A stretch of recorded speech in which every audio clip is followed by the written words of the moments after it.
शिक्षक दिवस पर आप सब लोगों को और मेरे सभी शिक्षकों को बहुत बहुत आभार, उनको बहुत बहुत धन्यवाद। शिक्षण के 7 आध्यात्मिक नियम मैं आपको शेयर करना चाहता हूँ, साझा करना चाहता हूँ, अपनी राय भी दीजिएगा। तो शिक्षण का पहला आध्यात्मिक नियम जो है वह यह है कि जिसको सीखना है, मतलब स्टूडेंट को ऑलरेडी पता है जो आप उसको सिखाना चाहते हैं। यह कुछ इस तरीके से है कि मूर्ति जो है वो तो पत्थर के अंदर ऑलरेडी है, आपको सिर्फ उसके ऊपर का अज्ञान हटाना है, बच्चे के ऊपर का अज्ञान, और ज्ञान अपने आप प्रकाशित हो जाएगा। क्योंकि हम इस बात को यकीन नहीं कर पाते हैं, हम कमजोर पड़ जाते हैं, शिक्षक कमजोर पड़ जाता है, इसलिए शिक्षक को थोड़ा सा दूसरे प्रिंसिपल के पे भी काम करना चाहिए। यदि आपको लगे ही कि बच्चे को या किसी को भी कुछ सिखाना ही है, तो याद रखिए सिखाने का दूसरा आध्यात्मिक नियम कि सिखाने के सिर्फ 3 तरीके होते हैं, एक इनसाइड, एक आउटसाइड और एक प्रैक्टिस। पहला तरीका है कि आप बच्चे को या जो सीखना चाहता है उसको एक काम दे दें, वह काम वो लगातार करता जाएगा और वह वो सीख जाएगा। दूसरा तरीका है कि वह बाहर किसी को वह काम करते हुए देखे, उससे उसके मन में एक आउटसाइड, मतलब बाहर देखने से उसके मन में पुरानी यादें ताजा हो जाएं और वह सीख जाए। तीसरा है कि बच्चा स्वयं सोचना स्टार्ट करे और सोचते सोचते उसके मन में एक इंसाइट आ जाए और उससे बच्चा सीख जाए। क्योंकि हम लोग ये भी सही से नहीं कर पाते हैं बच्चे को बिना इनसाइट के, बिना आउटसाइड के, मतलब ना उनको सोचने का मौका देते हैं, ना उन्हें कुछ दिखाते हैं और ना उन्हें प्रैक्टिस कुछ करने के लिए देते हैं, तो हम बच्चों को पढ़ाना स्टार्ट कर देते हैं। क्योंकि जब हम किसी को पढ़ाना स्टार्ट कर देते हैं तो हमें डाउट आता है कि क्या वो सीखा कि नहीं सीखा, तो हम उसकी परीक्षा लेते हैं।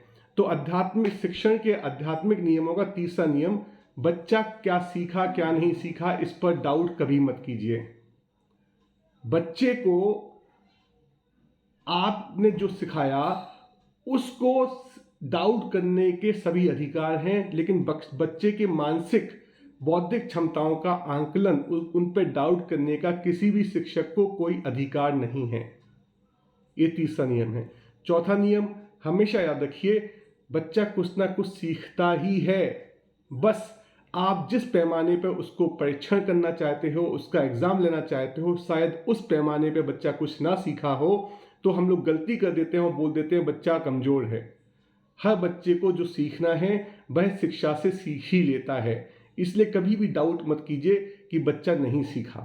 5वां प्रिंसिपल, क्योंकि कभी कभी हो सकता है क्योंकि हम सामाजिक तरीके से रहते हैं और हर बच्चे को इस समाज की स्पीड में चलना पड़ता है, तो हमें कभी कभी यह लग सकता है कि बच्चा गलत दिशा में जा रहा है या बच्चा सही दिशा में कम स्पीड से जा रहा है। तो शिक्षक का काम है, बच्चा यदि सामाजिक सही तरीके से सही डायरेक्शन में जा रहा है तो उसको स्पीड दें, उसको बल दें, और बच्चा यदि असामाजिक अधार्मिक तरीके से चल रहा है तो उसको वहीं रोक दें, उसको इग्नोर, उसकी उस हरकत को एकदम बलपूर्वक मना करें, उसको भयभीत करें कि ये गलत रास्ता है, इस पर मत जाओ। शिक्षण का 6वां आध्यात्मिक नियम जो है वह है कि हर शिक्षक को बच्चों को पढ़ाते पढ़ाते खुद भी यह सीखना चाहिए कि वह खुद भी जो उसको जरूरत है सीखने की वह सीखना चाहिए। मतलब टीचर को कुछ इस तरीके से बच्चों को पढ़ाना चाहिए कि उसकी खुद की सीखने की भूख भी उससे मिट सके। आज समाज में कोई भी टीचर बच्चों से सीख नहीं रहा है, इसलिए दिक्कत हो रही है। और शिक्षण का आध्यात्मिक 7वां नियम जो है वह यह है कि कुछ भी चीज सिखाने का पर्पज यह होना चाहिए कि बच्चा अल्टीमेटली यह सीख जाए कि सीखना कैसे है। आप कोई भी सब्जेक्ट ले लीजिए, कोई भी तरीका ले लीजिए, यदि आप बच्चे को यह नहीं सिखा पा रहे हैं कि सीखना कैसे है, सवालों को कैसे अपने अंदर पैदा करना है, उन सवालों का जवाब कैसे ढूंढना है और किस तरीके से ढूंढने की प्रक्रिया में जो सामाजिक व्यवस्था है इसको भी मेंटेन करना है, तो वह शिक्षण किसी काम का नहीं है। तो आध्यात्मिक शिक्षण का आध्यात्मिक 7वां नियम जो है वह यह है कि हर सिखाने वाली प्रक्रिया का अंतिम लक्ष्य कि स्वयं कैसे सीखना है, यह स्टूडेंट को, शिष्य को पता चलना चाहिए।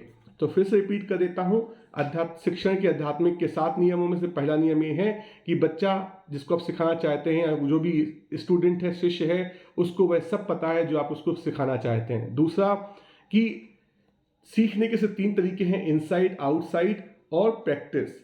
तीसरा जो नियम है वह यह है कि जो भी शिष्य है आप जो उसको सिखा रहे हो उस पर पूरा डाउट शिष्य को करना चाहिए। कभी शिष्य से मत कीजिए कि कहिए कि मुझे विश्वास करो। शिष्य से बोलिए कि जो मैं सिखा रहा हूं उस पर पूरा अविश्वास करो, लेकिन हमें खुद शिष्य की सीखने की क्षमता पर अविश्वास कभी नहीं करना चाहिए। चौथा, कभी परीक्षण मत कीजिए, क्योंकि जिसको सीखना होता है वह अपने काम का सीख ही चुका होता है। क्योंकि हम परीक्षण में अपने पैमाने अपनाते हैं, इसलिए हमें सामने वाले को कभी कभी लगता है कि उसने काम की चीज़ नहीं सीखी। पांचवा, यदि बच्चा या शिक्षक शिष्य जो है असामाजिक तरीके से सीख रहा है, अधार्मिक तरीके से सीख रहा है, तो उसको रोक दीजिए। और यदि वो सही तरीके से सीख रहा है लेकिन स्पीड कम है तो उसको प्रोत्साहन का बल दीजिए। छठवां, सिखाते सिखाते खुद जो भी सीखना है वो हमेशा कभी भूलिए नहीं, क्योंकि स्वयं सीखना, स्वयं देखना ही मूल लक्ष्य होना चाहिए शिक्षक का। यदि वो स्वार्थ नहीं है शिक्षण में तो शिक्षक कभी स्टूडेंट को या शिष्य को सिखा भी नहीं सकता। और सातवां, सीखने की प्रक्रिया का पूरा लक्ष्य होना चाहिए कि सीखने वाला यह सीख जाए कि सीखना कैसे है। बताइएगा आपके क्या इसमें राय है। बहुत बहुत धन्यवाद।